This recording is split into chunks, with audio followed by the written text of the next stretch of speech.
Just about everybody in this building that's following the pension issue, we have been told over the last 24 or 48 hours that Senate Bill 1, that's sitting over in the House, that actually, from a substantive standpoint, does the most, regardless of where you are on the issue, does the most in terms of benefit reform to have cost savings, and is not going to survive. That the President of the Senate is going to call it for a vote, and it's going to die because he doesn't like it. He has made the decision that it's not constitutional, at least that's what he claims. I don't know how anybody could make that claim except for the people over the Supreme Court. But the reality is, we've all been told that Senate Bill 1 is dead. And as Representative Ives just said, I think, and was so eloquent, that the only issue, or one of the most important issues of this General Assembly this year, is pension reform. We have to do a budget, but if we don't solve the pension problem today or tomorrow in a substantive way, our world continues to crumble. We all know the numbers. $100 billion of unfunded liability.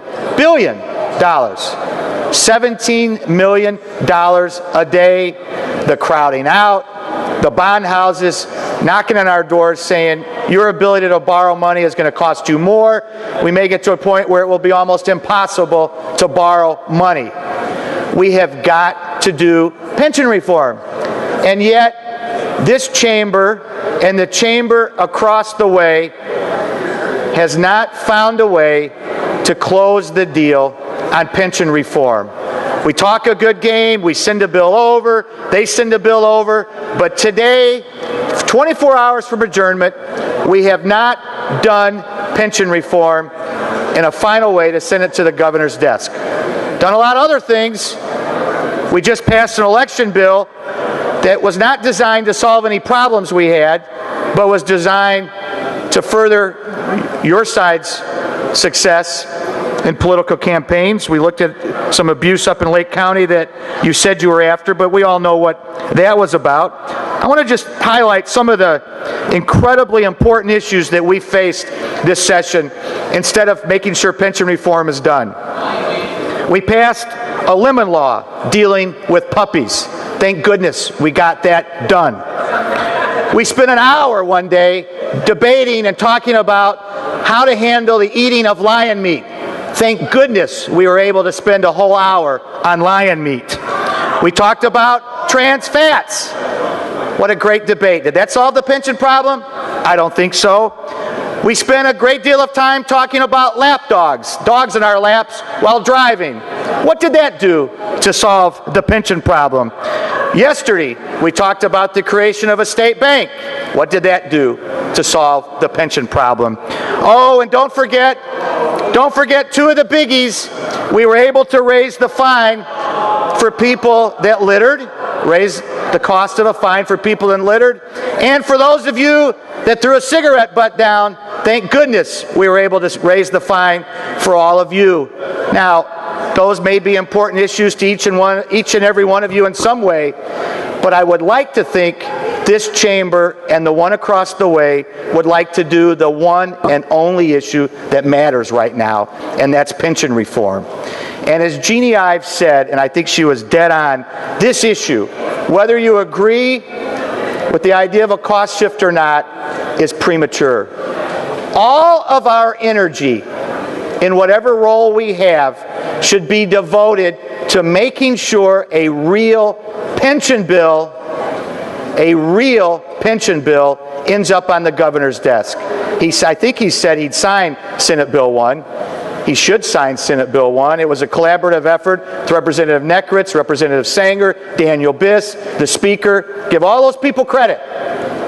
They know the problems we have. They know we need to solve the problem. They're willing to do what it takes to solve the problem. But yet, 24 hours from today, we're going to be adjourning, and it's very possible we don't do real, substantive, comprehensive pension reform. So what does that mean for the universities? We at one point this spring I don't remember the date, and I don't know what it is today, what the figure is. We owed the University of Illinois $450 million.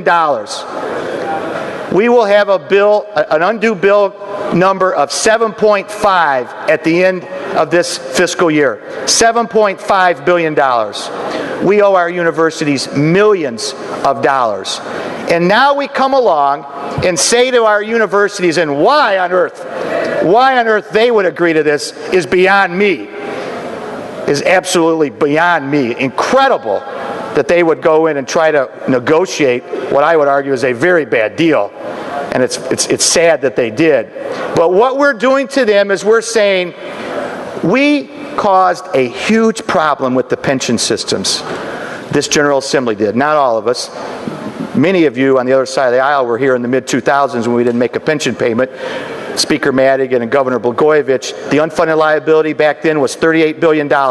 Today it's over $100 billion. It's a huge part of the problem. So we owe them hundreds of millions of dollars. We wrecked the pension system. There are other causes of the problem, but primarily, or at least 50% of the problem, is we didn't make pension payments. And now we come along and say to the universities, we want you to be involved with fixing a problem created by the Illinois General Assembly. Welcome to our mess. That's what we're saying to them. And oh, by the way, we haven't solved the pension problem either. We did a bill, we sent it over, they sent one over here. We're going to get to it, I'm sure, in some fashion, but we just haven't done it. So we're going to rush ahead and pass a cost shift bills to the university, and we know, as Representative Tryon said, and no one's disputed it, for every 1% of normal costs we assess to the universities, it's going to be a 2% cost in tuition increase. 2%. We are also told that the potential normal cost liability may be as high as 10%. You do the math. You do the math, and you tell the students in your districts,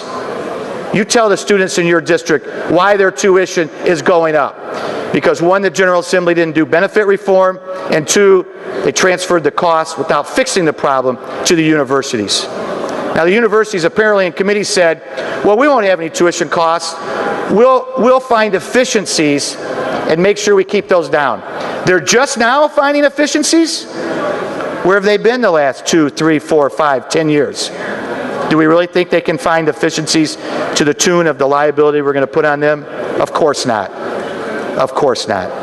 So ladies and gentlemen, there may be merit sometime to the discussion of who's responsible on paying pension liability. And we've seen abuses at the TRS level from local schools. We've seen abuses at the SURS level. I know that.